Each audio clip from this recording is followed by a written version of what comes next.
जयतु संस्कृतम जयतु भारतम। आज हम सभी पढ़ेंगे कक्षा सप्तमी की संस्कृत की पाठ्यपुस्तिका रुचिरा द्वितीय भाग में प्राप्त सप्तमः पाठः संकल्पः सिद्धिदायकः, अर्थात दृढ़ संकल्प सदैव सिद्धि प्रदान करने वाला होता है, कार्य में सफलता दिलाने वाला होता है। इस पाठ के समस्त प्रश्नोत्तर और व्याकरण का ज्ञान। आइए प्रारंभ करते हैं। पहला प्रश्न है उच्चारणम कुरुत। मूलतः इसमें उच्चारण की बात है, किंतु हमने आपको इसके साथ साथ जो क्रियापद हैं उनका सारा परिचय आपके सामने रखने का प्रयास किया है। पहला पद है अभवत। भू धातु लंग लकार प्रथम पुरुष एक वचन। अकथयत कथ धातु कहना अर्थ में लंग लकार प्रथम पुरुष एक वचन। लंग लकार अर्थात भूतकाल। अगच्छत अर्थात गया। गम धातु जाने के अर्थ में। लंग लकार प्रथम पुरुष एक वचन। न्यवेदयत इसमें विद धातु है और साथ में नि उपसर्ग प्रयुक्त हुआ है। लंग लकार भूतकाल प्रथम पुरुष एक वचन। न्यवेदयत का अर्थ होता है निवेदन किया। अपूजयत पूजा की। धातु पूज धातु लंग लकार प्रथम पुरुष एक वचन। स्वपीति स्वपीति अर्थात सोता है। स्वप धातु सोने के अर्थ में है। लट लकार है यहां पर वर्तमान काल प्रथम पुरुष एक वचन। आगे क्रियापद है तपति तपस्या करता है। तप धातु लट लकार प्रथम पुरुष एक वचन। प्राविशत प्र उपसर्ग है, उसके पश्चात आ उपसर्ग भी है और विष धातु है। लंग लकार प्रथम पुरुष एक वचन। अवदत यहां भूतकाल है। लंग लकार बोला अथवा कहा। वद धातु है प्रथम पुरुष एक वचन। वदते स्म यह वदती जो पद है यह वर्तमान काल का पद है, किंतु इसके साथ में स्म प्रत्यय जुड़ा हुआ है और वर्तमान काल के क्रियापद के रूप के साथ स्म प्रत्यय जोड़ देने पर वह भूतकाल का अर्थ प्रदान करता है। अर्थात अवदत का और वदति स्म इन दोनों का समान अर्थ है। वसति स्म वस धातु लट लकार और स्म प्रत्यय प्रथम पुरुष एक वचन। रक्षति स्म रक्ष धातु साथ में स्म प्रत्यय जुड़ा हुआ है। लट लकार के अंतर्गत प्रथम पुरुष एक वचन। वदति वद धातु लट लकार प्रथम पुरुष एक वचन। चरति स्म चर धातु और साथ में स्म प्रत्यय जुड़ा हुआ है यहाँ पर लट के साथ। करोति स्म क्री धातु स्म प्रत्यय साथ में जुड़ा हुआ है। प्रथम पुरुष एक वचन का रूप है यह भी। गच्छति स्म गम धातु लट लकार स्म प्रत्यय है संयुक्त रूप में प्रथम पुरुष एक वचन। अकरोत क्री धातु अकरोत अर्थात किया। लंग लकार प्रथम पुरुष एक वचन। पठति स्म पढ़ता था अथवा पढ़ा। पठ धातु लट लकार और स्म प्रत्यय का प्रयोग प्रथम पुरुष एक वचन। दूसरा प्रश्न है उदाहरणम अनुसृत्य। उदाहरण के अनुसार रिक्त स्थानों की पूर्ति करनी है। यहां आपको इस पहली वाली स्लाइड में मिल रहे हैं लट लकार के वर्तमान काल के रूप और साथ में इसमें प्रत्यय का प्रयोग किया गया है। प्रथम पुरुष के रूप है ये एक वचन द्विवचन और बहुवचन में। वसति स्म रहता था। वसतः स्म दो लोग रहते थे। वसन्ति स्म अनेक जन रहते थे। पूजयति स्म पूजा करता था अथवा पूजा करती थी। पूजयतः स्म दो जन पूजा करते थे। पूजयन्ति स्म अनेक जन पूजा करते थे। रक्षति स्म रक्षा करता था। रक्षतः स्म रक्षा करते थे। रक्षन्ति स्म अनेक जन रक्षा करते थे। चरते स्म खाता था, चरता था, चरतः स्म और चरन्ते स्म।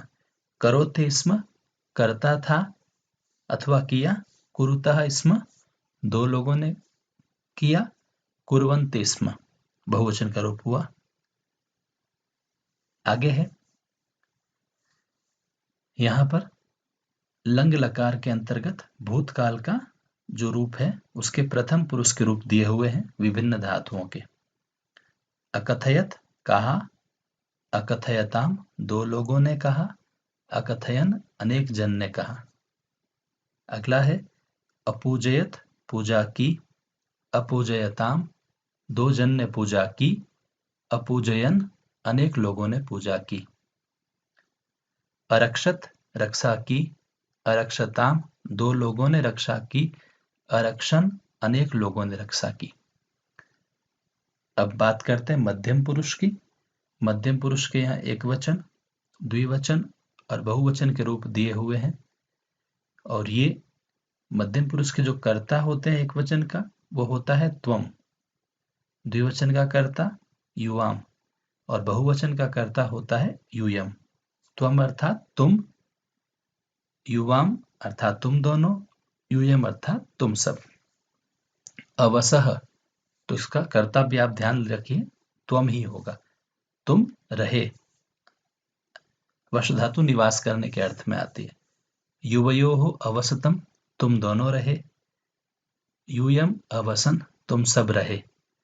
त्वम अपूजः तुमने पूजा की, युवयोः अपूजयतम तुम दोनों ने पूजा की, यूयम अपूजयत तुम सब ने पूजा की।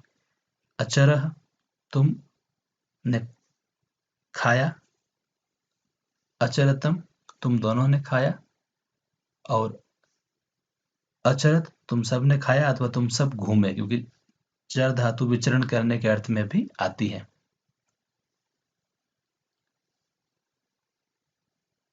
अगला है हमारा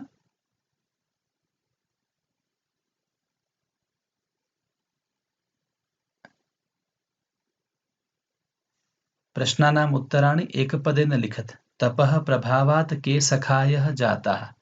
तपस्या के प्रभाव से, पार्वती द्वारा की जाने वाली कठिन तपस्या के प्रभाव से कौन मित्र बन गए? हिंस्रः पशवः हिंसक पशु जो हैं, जो स्वभाव से एक दूसरे के शत्रु रहे हैं, जैसे शेर, हिरण इत्यादि, वे भी मित्र बन गए। उनके हृदय में जो हिंसा का भाव था वह लुप्त हो गया। पार्वती तपस्या अर्थम कुत्र अगच्छत। पार्वती तपस्या के लिए कहाँ गई? गौरी शिखरम अर्थात गौरी शिखर पर तपस्या करने के लिए पार्वती गई। कह शमशाने वसति शमशान में कौन रहता है? शिव महादेव शिव शमशान में रहते हैं। शिवनिंदाम श्रुत्वा का वृद्धा जाता। का यहाँ क्षमा चाहूंगा, वृद्धा लिख दिया, क्रुद्धा होगा। अर्थात शिव की निंदा सुनकर कौन क्रुद्ध हो गई, नाराज हो गई? पार्वती। देवी पार्वती ने जब शिव की निंदा सुनी तो वे क्रोधित हो गई। वटु रूपेण तपोवनम कह प्राविशत। वटु के रूप में, बाल सन्यासी के रूप में तपोवन में किसने प्रवेश किया? महादेव शिव ने। अगला प्रश्न है कह का कम काम प्रति कथयति। नीचे दिए गए जो वाक्य हैं वे कौन कहता है और किन के लिए कहता है? वत्से तपः कठिनम भवति। पुत्री तपस्या बड़ी कठिन होती है। यह वाक्य देवी मैना जो पार्वती की माता है वे कहती है अपनी पुत्री पार्वती को। अहम तपः एव चरिष्यामि मैं तपस्या ही करूंगी। यह कथन किसका है? पार्वती का है। किसके लिए? देवी मैना के लिए। मनस्वी कदापि धैर्यम न परित्यजति। मनस्वी व्यक्ति कभी भी धैर्य नहीं त्यागता है। यह कथन पार्वती का है अपनी सखी विजया के लिए।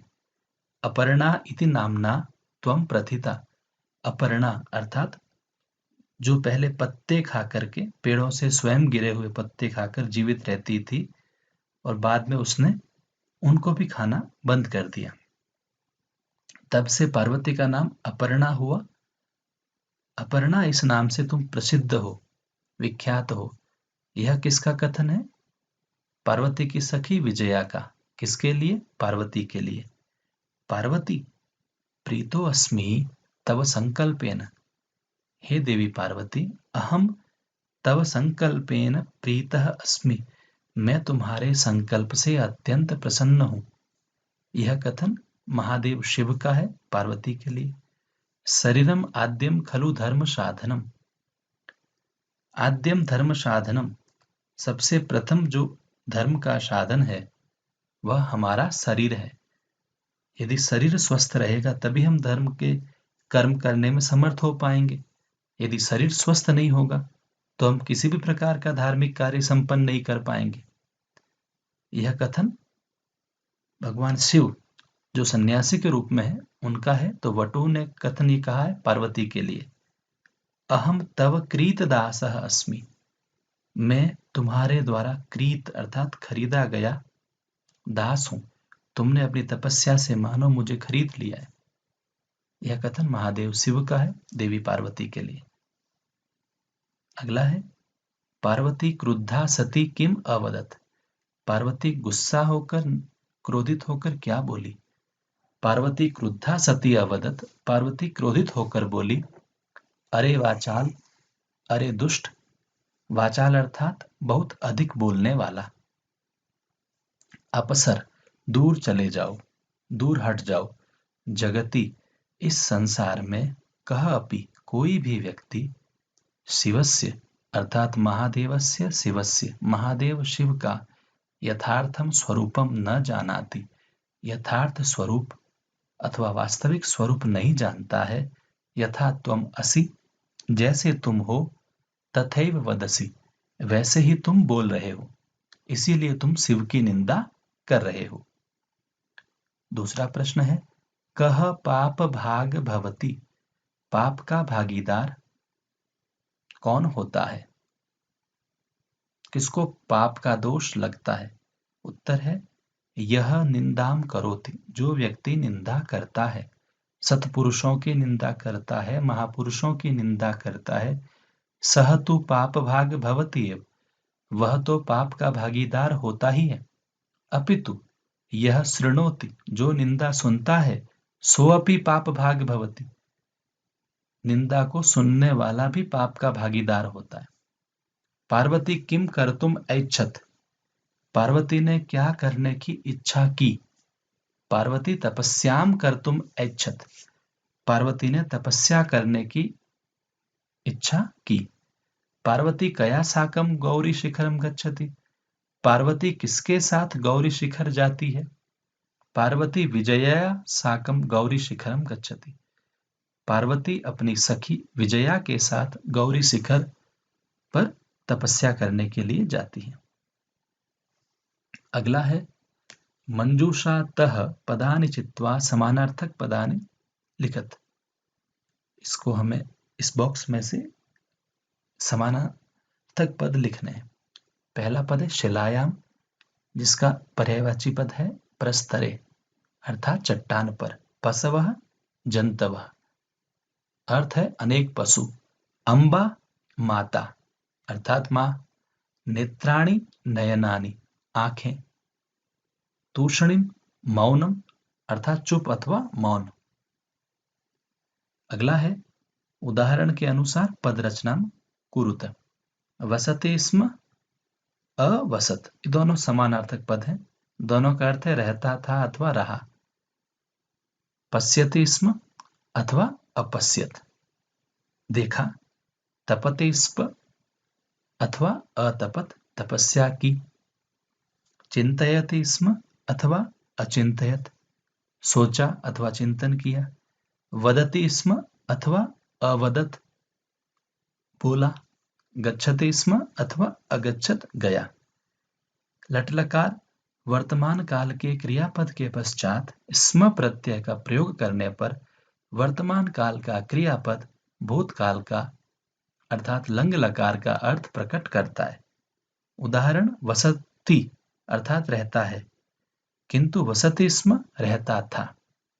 चाहे वसति स्म कहिए अथवा अवसत कहिए, दोनों का समान अर्थ है।